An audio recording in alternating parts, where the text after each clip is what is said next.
I'm sorry, like, that's the one bad part of Seven for me. Brad Pitt, I just don't think he was right for that. Yeah. To that. I mean, his relationship with Fincher definitely paid off, and obviously Fight Club, but I don't think he was good in that movie, or just right for that movie. But, Brian, you're such a dick. Why did you have to say that? So, yeah, that concludes our film news section. Wait, does it? That's all, right? Yeah. Okay. Yeah. So, that is it for our movie news. And now we're going to move on to stuff that we have been watching. Oh, yeah. So, Will, what have you been watching this week? Okay, well, the first thing I want to talk about is Rob Reiner's new film, Flipped, starring Callan McAuliffe or something, and Madeline Carroll. And the premise of this film is two seventh graders basically fall in love. Well, not necessarily fall in love. It's basically kind of it's basically these two people definitely have romantic tension, and it's just kind of the way they realize that romantic tension and come to kind of act on that romantic tension. And really, it's kind of an interesting movie because really what happens in the film is you see something from the perspective of either the boy or the girl, and during that they kind of narrate it and tell you their perspective on what happened. And then you see the exact same situation, except you see it from the perspective of the person with the opposite gender, and then they narrate, their thoughts on kind of the situation at hand. And I think that's definitely an interesting way of kind of, doing this kind of story. However, this movie is very, very, very mediocre. I mean, it's a Rob Reiner film, so I do think it's solid.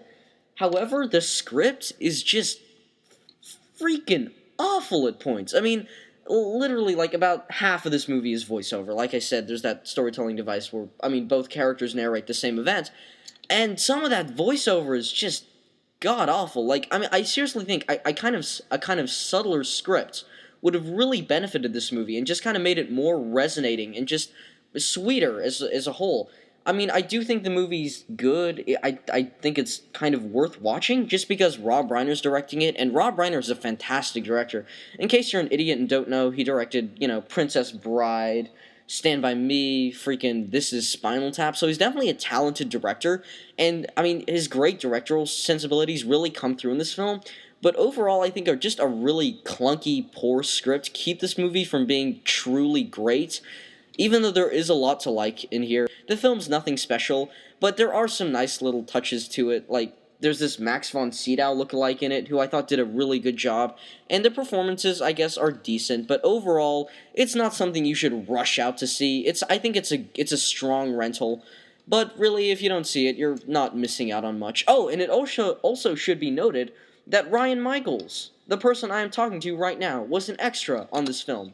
But Rob Reiner decided he was just too ugly and couldn't be in it, so he wasn't there. Yeah, I had this scene. I was given $25 and a sandwich to like run around on the playground, and apparently Ivan or Will or whatever couldn't see me. Yeah, he might have been there for all I know, but I just didn't notice him. And I wouldn't be surprised if he wasn't there because Ryan's just weird. Yeah, I'm stupid. Yeah. So, I watched for the first time a movie called Dark City, which came out in 1998. Is directed by Alex Proyas, who's done other movies like I, Robot, Knowing, and The Crow. And this movie is about it. Okay, it's set on a different planet where a group of people called the Strangers, or yeah, I think that's what they're called.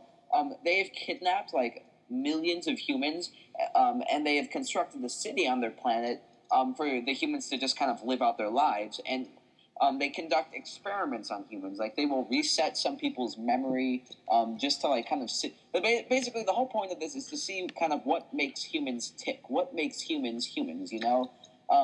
But one person who was supposed to be kind of reset, like, his memory was supposed to be reset so that he could assume a new identity, he wakes up and he doesn't remember anything. And so it's kind of like a mystery in the sense that he kind of has to like unravel like what exactly is going on, why is he here, who is he, and how does he fit into this big like plot basically.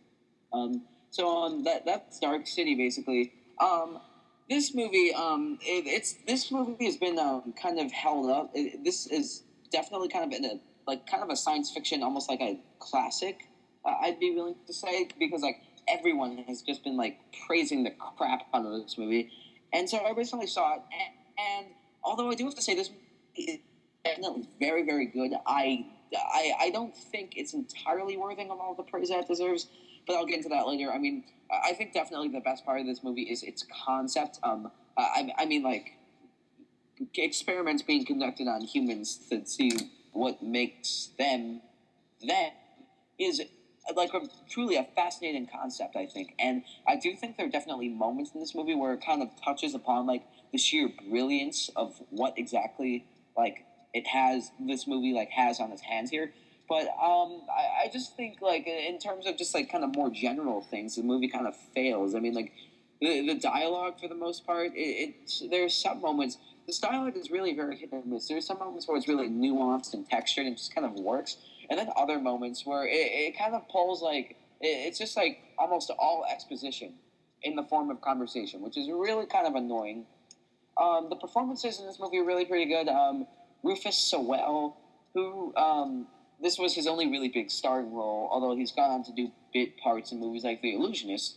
He does the main character here, who is the guy who really kind of doesn't know what's going on, and he's fantastic in this movie. I'd actually be willing to compare him to Guy Pearce in Memento, in the fact that these are kind of two guys kind of put in a situation that kind of compromises their knowledge of what's going on, and they're kind of just working to just find out what the hell is going on. And they just both play really complex, really interesting characters, and I think. And so Rufus Sewell is definitely very good in this movie, but some of the side performances really aren't that good. I mean, Kiefer Sutherland, meaning the Sutherland, like before he was in 24 and everything, he's a bit part as a scientist here. He is annoying as hell. Like he pauses between like every like word he says. He's like, "I have been conducting some experiments." It's just like he goes on like that this entire movie, and that it annoyed the crap out of me. It was just I don't know. It didn't really work. But Jennifer Connelly and William Hurt are both fairly decent in this movie. So overall, although Dark City definitely has a good deal of moments that are just absolutely fantastic, and it's definitely very capably directed and in some cases acted. I think the movie kind of falls a little bit flat, if only for how they really executed the premise in terms of the plot. I mean, not the plot, like the script at some moments, and in some cases the performances. I'd recommend Dark City. I mean, a lot of people. I'm like kind of.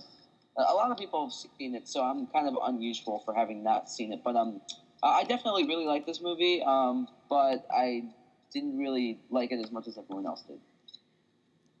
Yeah, before I go on to another thing I saw this week, let me just quickly say that I have seen Dark City as well, and yeah, I don't think it's a perfect film, but I definitely think I'm more positive on it than Ryan is, and I would certainly recommend you check it out. It's a good science fiction film. It is. Okay, so I would like to talk about Michelangelo Antonioni's 1960 Italian film La Ventura. Yes, an art house movie. Oh, right. Now, this movie is about a bunch of kind of snobby upper-class people who go on a yachting trip, and on that yachting trip, one of those snobby upper-class people mysteriously disappears. Oh no! So what happens is then, the person who disappears' best friend and her lover go on a search across Italy to track down the person that went missing, and those two people who were searching for her begin to develop an affair while searching for her. Now, the film, I mean, like, after listening to that premise that I just gave, you may think that this movie is just going to be kind of a mystery story, but it's really not that, like, at all. It's much more layered and kind of complex than that. I mean, like, the first half of the movie is definitely focused a lot around this mystery about, where is this girl gone? But the second half, you pretty much forget about the mystery, and it just goes